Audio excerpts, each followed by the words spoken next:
ఎవడాడు ఒక మడిచి కింద కూడా లెక్క కూడా దక్కాలంటే ఇష్టమైన వాళ్ళు చెబుతారు, ఇష్టమైన వాళ్ళు రాలేదంటారు. ఎక్స్ పార్టీ వాడు ఎప్పుడు అదే మాట చెబుతారు. వాళ్ళ ప్రభుత్వం వచ్చి ఉండయన్నీ బాడీ చేశారు కదా. రాజశేఖర రెడ్డి గారు ఇల్లు తీసి పారేయండి జగన్మోహన్ రెడ్డి గారికి.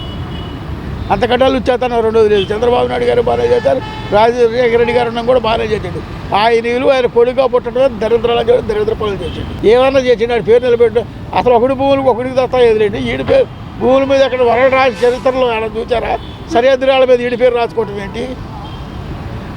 ఎప్పుడన్నా ఉందా చరిత్రలో?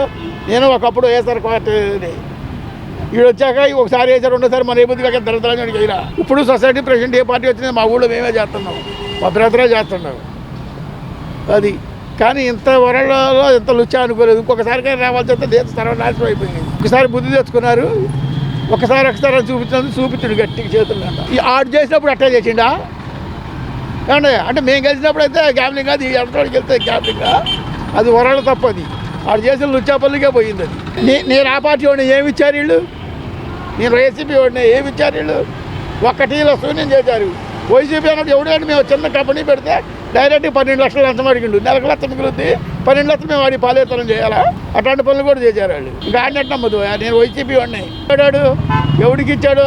పేరుకేమో బటన్ నొక్కడు, ఆడి అకౌంట్లో 90 మందికి 10 మంది పడ్డాయి. ఆడి అకౌంట్లోనే పడ్డాయి 10 మట్టికి ఇచ్చారు. 110 ఇచ్చి 90 ఆడి అకౌంట్లో కొడితే ఇచ్చినట్లు లెక్క.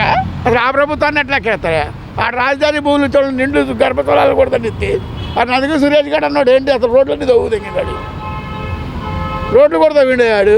అసలు మా మడుతులు పుడకపుడితే మొన్న ఎలగలేరు కానీ 60 సెంటీమీటర్లు వాన గురించి 5 అయిపోతాయి. చంద్రబాబు నాయుడు ఇల్లు కాపాడుకోవడానికి చెప్పినట్టే ఉంటుంది. ఇక పార్టీ లేకుండా ఎదురు దుబ్బోతే